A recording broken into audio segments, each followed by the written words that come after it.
वो करते हुए, और आज लगातार उस बैठक में भी, यानी अपनी बैठक में, कांग्रेस पार्टी की बैठक में भी राहुल गांधी, और इसके साथ साथ महाराष्ट्र में अजीत पवार कहीं ना कहीं अकेले पड़ते हुए दिखाई दे रहे हैं। हम यहां दिल्ली बैठ करके देख रहे हैं, लेकिन आप चूंकि मुंबई में हैं, आप क्या कुछ देख रहे हैं, जरा बताइए।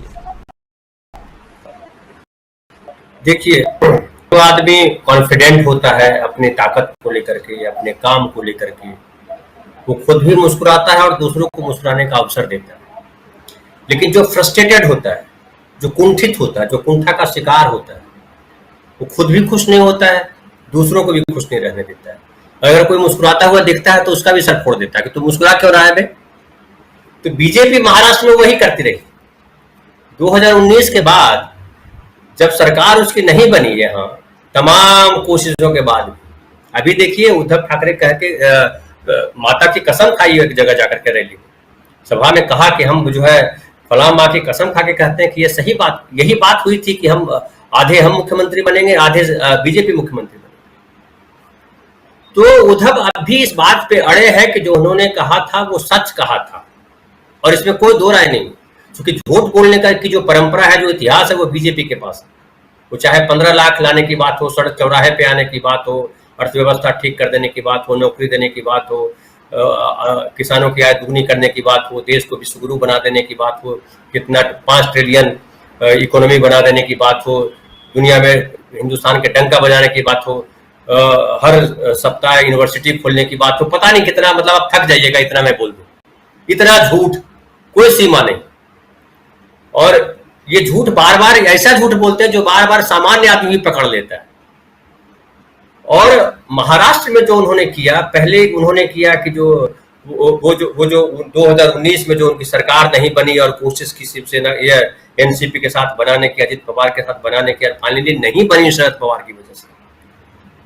तो वो जो कुंठा है, जो फ्रस्ट्रेशन है, इस लेवल पे उनका चला गया कि उन्होंने लगातार प्रयास किया कि कैसे शिवसेना सरकार को गिराया जाए, और फाइनली उन्होंने हर तरीके को आजमा करके गिराया। लेकिन उसके बाद भी समझ में आया कि शिवसेना की सरकार तो गिरा दी, लेकिन शिवसेना कमजोर नहीं हुई, बल्कि शिंदे को जो लेके आए वो बोझ बन गया उनके लिए। और फिर जो है एनसीपी को तोड़ने का प्रयास हुआ और एनसीपी को फाइनली तोड़ा गया। लेकिन जैसा कि आपने कहा कि विभागों का बंटवारा अभी भी नहीं हुआ, जो 9 मंत्री बनाए गए, क्यों नहीं हुआ बंटवारा? एक और बात, उस समय उस दिन भी बड़ी चर्चा चली थी कि जब ये आए टूट करके, तो किसी दिल्ली के किसी बड़े नेता ने, बड़े मंत्री ने उनको बधाई नहीं दी अजित पवार जी को। क्यों बधाई नहीं दी? क्योंकि दिल्ली के नेताओं को कम से कम इतना पता है कि शरद पवार को तोड़ना इतना आसान काम नहीं है। उद्धव ठाकरे कच्चे खिलाड़ी निकले, क्योंकि वो राजनीति में उतने मजे हुए नहीं थे, इसलिए उन्होंने तोड़ दिया। शरद पवार कच्चे खिलाड़ी नहीं है, उन्होंने ढेर सारी कच्ची गोलियां को आग में पका करके पक्की गोली बना दी। अब कुछ पक्की गोलियां जो है फूट जाती हैं, तो क्या करे बेचारे शरद पवार। लेकिन अभी भी 82 साल की उम्र में वो निकल गया रैली करने के लिए, वो निकल गए और शुरुआत कर दी उन्होंने। जो छगन भुजबल जी का इलाका है नासिक, ये वाला, वहां से निकले पुणे से निकलेंगे सोलापुर, 16 से और विदर्भ जाएंगे। तो एक हम लोगों ने बचपन में एक कविता पढ़ी थी, शायद आपने भी पढ़ी होगी, कि 80 वर्षों के हड्डी में जागा जोश पुराना था, सब कहते हैं कुंवर सिंह भी बड़ा वीर मर्दाना था। तो कुंवर सिंह अगर आजादी की लड़ाई में लड़ सकते हैं अंग्रेजों के खिलाफ, तो शरद पवार अपने लोगों के पास, जनता के पास, नागरिकों के पास क्यों नहीं जा सकते? और जब हमारे कुंवर सिंह आजाद हिंदुस्तान में अपने आप को, अपनी मृत्यु को वरण कर सकते हैं, वो जब आरा का वो इलाका आजाद हो गया था, अंग्रेजों से छीन लिया था उन्होंने, और आजादी में उन्होंने अपनी अंतिम सांस ली। तो जब अंग्रेजों के दांत खट्टे कर सकते हैं कुंवर सिंह, तो जो है यहाँ के महाराष्ट्र के जो नागरिक हैं, जो वोटर है, उसके चेहरे पे मुस्कुराहट क्यों नहीं ला सकते शरद पवार? और शरद पवार जो कर रहे हैं उससे सबको मजबूती मिली है। फिर से एक बार वो कांग्रेस को भी मजबूती मिली है और शिवसेना को भी मजबूती मिली है।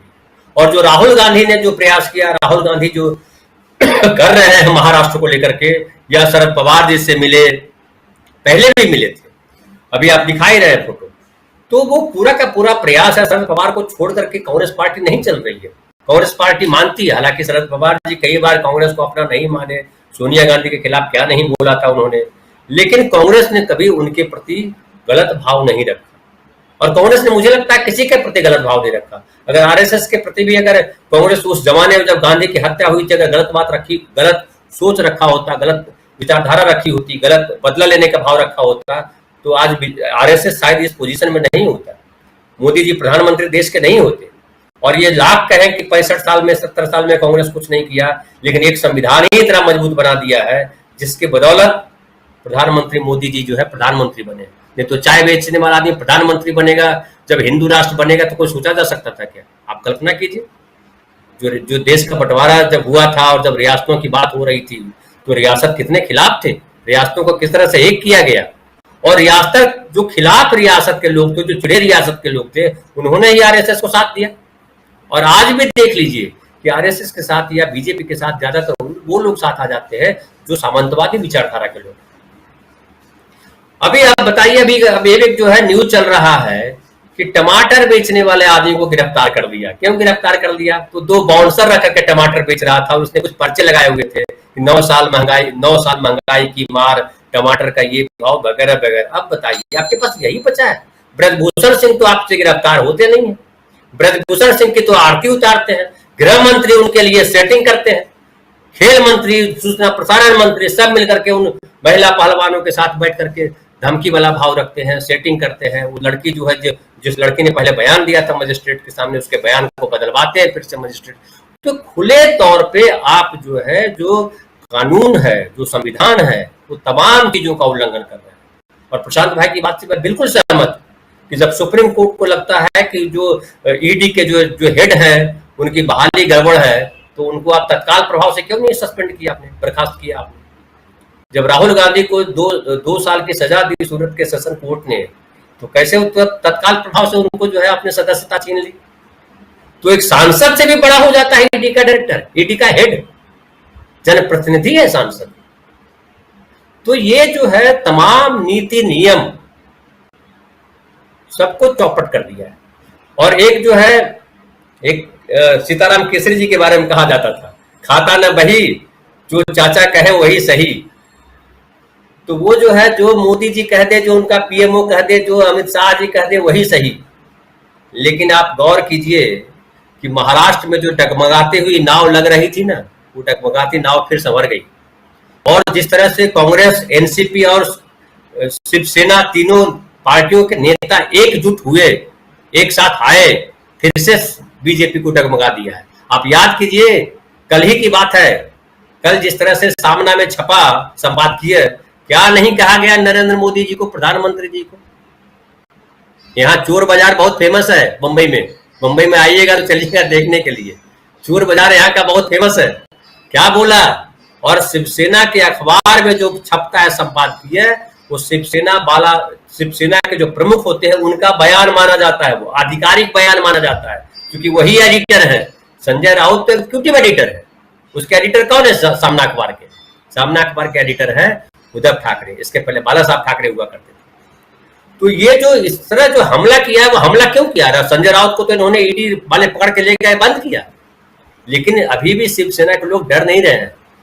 आप बताइए, कल तक ये गाली दे रहे थे किरीट सोमैया, किस किस को नहीं गाली आया, ये भ्रष्टाचारी है, ये फलाना है, सब फाइलें लेकर के बड़ी किरीट सोमैया देखिए गायब है, कहीं दिखाई पड़ रहा है? कोई प्रेस कॉन्फ्रेंस दिखाई पड़ रहा है कि हाँ हम जो आरोप लगाए थे गलत था, इसलिए देखिए हमने मंत्री बना दिया उनको, कह रहे हैं वो।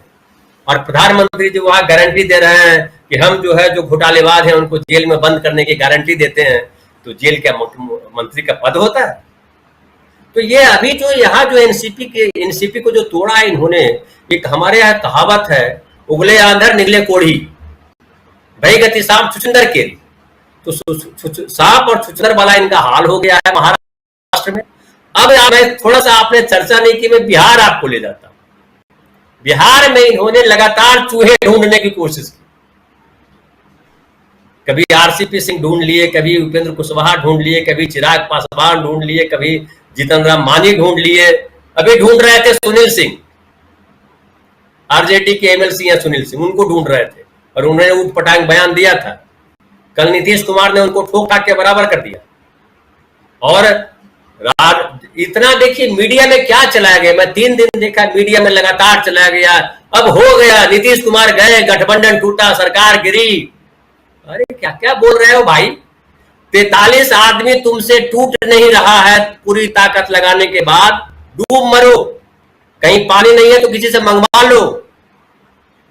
43 आदमी की पार्टियां नहीं टूटती है, बिहार आपसे नहीं टूट रहा है, और बिहार में आपकी कुर्सियां भी नहीं भर रही हैं। और अब देखिए कि अभी तो हो गया कि बीजेपी के एमएलसी चले गए, सच्चिदानंद राय चले गए आरजेडी में, लो आप ही के लोग टूट गए।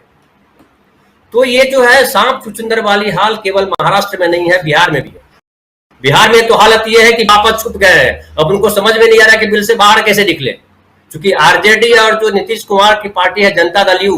आप हम गांव की एक और बात कर दे, हमारे गांव में जब धान कटता है, धान जब काटा जाता है तो उसमें चूहे जो घुसे होते हैं उसको मारने के लिए लोग क्या करते हैं, दो काम करते हैं, एक पानी डालते हैं एक तरफ से, दूसरी तरफ से वो धुआं डालते हैं। तो ये जो बिहार में बीजेपी के लिए हो गया कि वो एक तरफ से धुआं डाल दिया, एक तरफ से पानी डाल दिया, कहां निकलोगे बताओ? ये हालत है बिहार में इनकी। तो ईडी सीबीआई वगैरह वगैरह कोई नहीं काम कर रहा है बिहार में। क्यों नहीं काम कर रहा? तो मैं तो कहूंगा कि देश के जहां भी नेता है, जो भी पार्टी के नेता जो अड़बड़ाने लगते हैं, उनको धीरज रखना चाहिए। आपको जेल भेज रहे हैं, जाइए ना, अगर आप ईमानदार है तो जाइए जेल, और अगर बेईमान है तो मोदी जी के लिए चुनौती है कि उनको जेल भेजे। खाली डायलॉग बोलने से काम नहीं चलेगा, जनता सब देख रही है। और फाइनली जो चुनाव होता है उसमें नागरिक ही वोट देते हैं, और नागरिक वोट देंगे, और जब नागरिक वोट देते हैं तो सिंहासन खाली करो कि जनता आती है। रामधारी सिंह दिनकर ने जो कविता लिखी थी, खाली वो उस समय इंदिरा गांधी के जमाने के लिए नहीं लिखी थी। साहित्यकार या लेखक जो लिखते हैं वो कालजयी होता है, वो युगों युगों तक जिया जाता है। नेता कालजयी हो आप न हो, लेकिन कालजयी होते हैं लेखक जो लिखते हैं। तो मैं कहूंगा राजीव जी, जो महाराष्ट्र में हो रहा है, अभी कोई विपक्ष के लिए कोई बुरी खबर नहीं है, बल्कि बुरी खबर है बीजेपी के लिए। अभी जो बात कर रहे हैं वो कि मंत्रिमंडल में ये किया जाएगा, फेरबदल किया जाएगा। मुझे लगता है मंत्रिमंडल में फेरबदल कर लीजिए, कुछ और कर लीजिए। अब राम मंदिर का दरवाजा भी खोल दीजिए, बोलिए सबको फ्री में ले जा रहे हैं यात्रा कराने के लिए, कोई काम नहीं आएगा, क्योंकि सबके लिए टमाटर बड़ा महत्वपूर्ण है, रोज खाना है उसको। तो टमाटर सस्ता कैसे हो, और जान लीजिए किसानों को रेट नहीं मिल रहा है। सबसे कमाल तो बात है, अगर 180 रुपये टमाटर बॉम्बे में मिल रहा है तो कम से कम 120 रुपया किसानों को मिल जाता, 60 रुपया किसानों को मिल जाता, तो हम लोग खुश होते, चलो यार किसानों को तो पैसा गया हमारा। अरे ये तो बीच में बिचौलिया खा रहा है, किसानों के टमाटर तो सड़ रहा है, बारिश हो रही है, अब तो ऐसे भी टमाटर के भाव में आग लगेगी। तो कुल मिलाकर के सरकार जो काम कर रही है, वो सरकार केवल एक काम कर रही है, जो उनके खिलाफ बोलते हैं लोग, उनको डराने का काम कर रही है, चाहे वो नेता हो चाहे आम आदमी। जी राजीव जी, सरकार डराने का काम कर रही है, चाहे नेता हो या आम आदमी हो। और जो भ्रष्टाचारी हैं उनका जिक्र करते हैं प्रधानमंत्री नरेंद्र मोदी, लेकिन उसके बाद अपनी ही पार्टी में मिला करके उनको भ्रष्टाचार से के आरोप से मुक्त कर देते हैं। ये भी देख रहे हैं हम। लेकिन इस बीच बहुत कुछ, एक तरफ तो झटके पे झटका हम देख रहे हैं कि बीजेपी को, और उसमें भी आज का दिन जो है कई झटकों के बीच बीजेपी है। आज के दिन की बात हम करें तो सुप्रीम कोर्ट की बात हम कर ही रहे हैं, और सुप्रीम कोर्ट से एक सबसे बड़ा झटका ईडी, क्योंकि ईडी जो है, ईडी और सीबीआई ढाल के रूप में इसका इस्तेमाल करती रही है बीजेपी अभी तक। लेकिन ईडी के मुखिया को अगर कहे सुप्रीम कोर्ट की वो अवैध है तो बहुत बड़ी बात है। दूसरी तरफ कांग्रेस पार्टी है, वो चुपचाप राहुल गांधी के अनुसार, निर्देशन में, डायरेक्शन में कह सकते हैं, वो चुपचाप काम कर रही है। और कांग्रेस पर शकील अख्तर जी की जितनी पकड़ है उतनी हम सबकी तो नहीं है। कांग्रेस को बहुत अंदर खाने से समझते हैं शकील अख्तर जी। आपसे समझना चाहता हूं जी, कांग्रेस क्या कुछ कर रही है? एक तरफ तो हम बीजेपी के झटके पे झटका तो देख रहे हैं। कांग्रेस की प्रेस कॉन्फ्रेंस भी आज हुई, जिसमें बृजभूषण शरण सिंह को लेकर के सवाल सीधे कांग्रेस, अभी हमने दिखाया भी कांग्रेस प्रवक्ता सुप्रिया श्रीनेत को, वो जो कह रही थी, पूछ रही थी। लेकिन उस दूसरी तरफ हम बृजभूषण शरण सिंह को भी देख रहे हैं, अभी भी वो अपनी जो उनके ऊपर गुनाह है, जो आरोप है, गुनाहों का जो आरोप है, वो साबित कर रहे हैं। आज जो वीडियो चल रहा है टाइम्स नाउ की पत्रकार के साथ, तो वो साबित करने की कोशिश कर रहे हैं, गाहे बगाहे जैसे भी हो। और बहुत सारी बातें तो कैमरा पे कह चुके हैं कि मैं तो मर्डर कर चुका हूं। ये तमाम बातें, इन बातों के बीच कांग्रेस को कहां आप देख रहे हैं? कांग्रेस की तैयारियों पर जरा आपसे चाहता हूं जिक्र करना। और साथ साथ ये भी चर्चा ये भी कि बेंगलुरु में अब